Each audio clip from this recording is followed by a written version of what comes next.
Good morning વિદ્યાર્થી મિત્રો, કેમ છો? મજામાં? આજના ઓનલાઈન શિક્ષણમાં હું જ્ઞાનદીપ વિદ્યાલય વતી તમારું હાર્દિક સ્વાગત કરું છું. આજનો આપણો ઓનલાઈન શિક્ષણનો વિષય છે હિન્દી. તો હિન્દીમાં આજે આપણે શીખીશું વ્યંજન દ.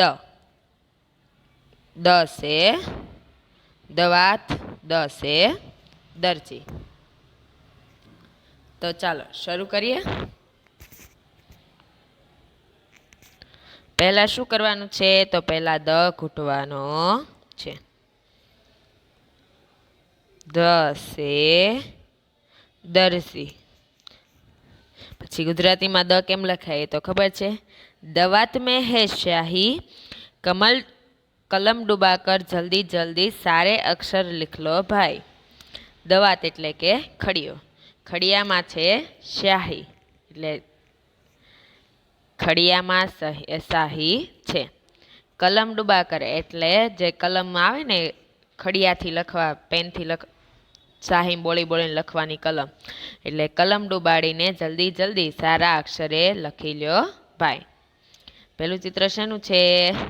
દવાત. દવાત એટલે ખડિયો, અને દરજી એટલે જે કપડાં સીવે એ. તમે કપડાં કોની પાસે સીવડાવો છો? દરજી પાસે સીવડાવો છો? દ પહેચાન કર ગોલ કીજીએ. દ શોધીને ગોળ કરવાનું છે. તો તમને જ્યાં જ્યાં દ દેખાય ત્યાં શું કરવાનું છે? ગોળ મીંડું. ચલો સમજ પડી? હવે આગળ. ચિત્ર કે નામ મેં સે દ પહેચાન કર ગોલ કીજીએ. ચિત્રના નામમાં દ શોધીને શું કરવાનું છે? ગોળ કરવાનું છે. પેલું ચિત્ર શેનું છે?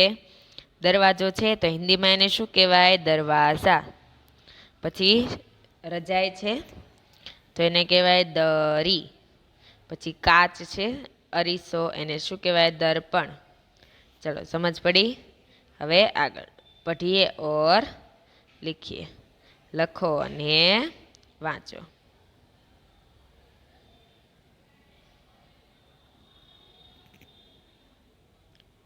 અહીંયા દ છે એવી રીતે દ કરવાનો છે. આપણે દ કેવી રીતે કરવાનો? ઢગલાનો ઢ કર્યો તો એની જેમ જ, પણ શું કરવા? મીંડું છે એ પાછું નીચે લઈ લેવાનું.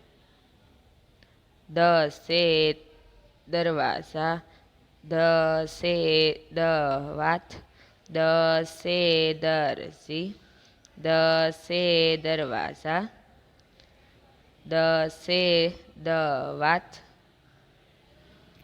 દ સે દરજી, દ સે દરવાજા, દ સે દવાત, દ સે દરજી, દ સે દરવાજા, દ સે દવાત, દ સે દરજી, દ સે દરવાજા, દ સે દવાત, દ સે દરજી, દ સે દરવાજા, દ સે દવાત.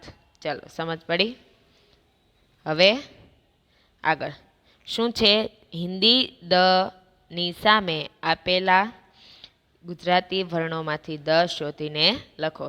હિન્દીમાં દ કેમ લખાય એ તો ખબર છે. હવે ગુજરાતીમાં દ કેમ લખાય છે? તો આમ કરીને આમ છે લખવાનું છે.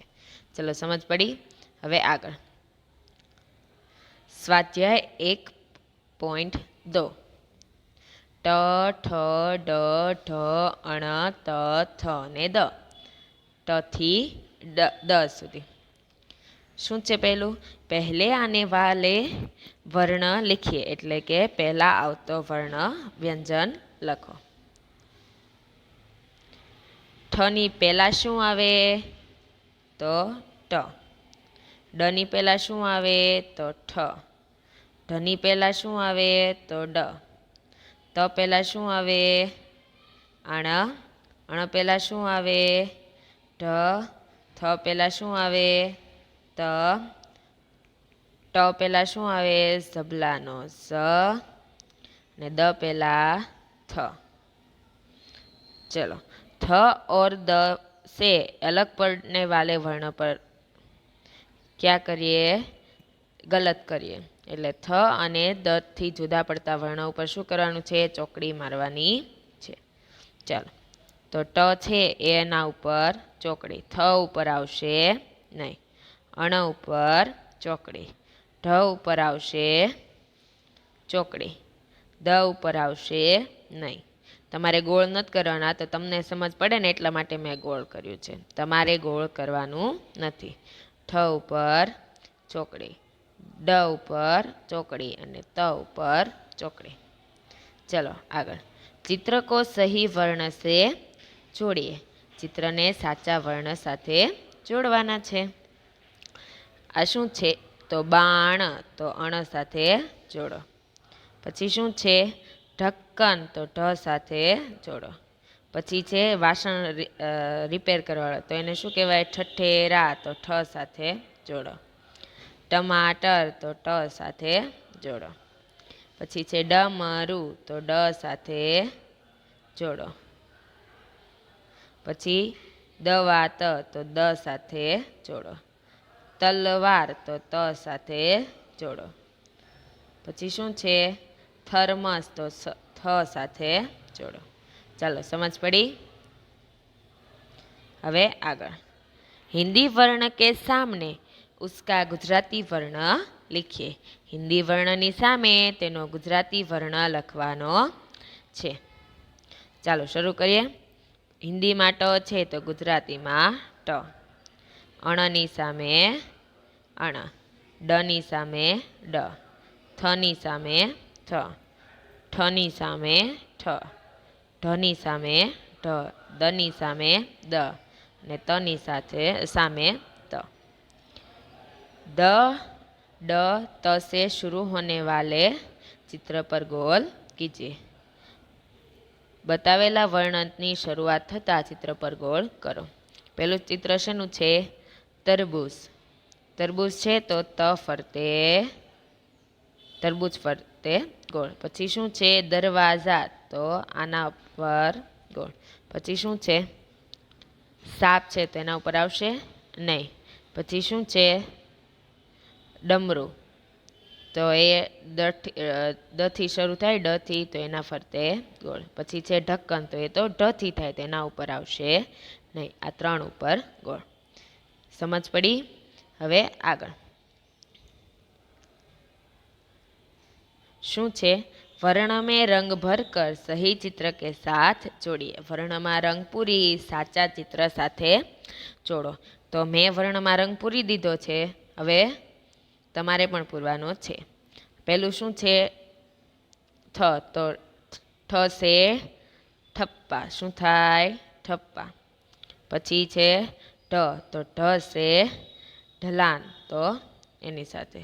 થ સે થર્મામીટર, તો થ સાથે. દ સે દર્પણ, તો દ સાથે જોડી દો. ચલો સમજ પડી? હવે આગળ.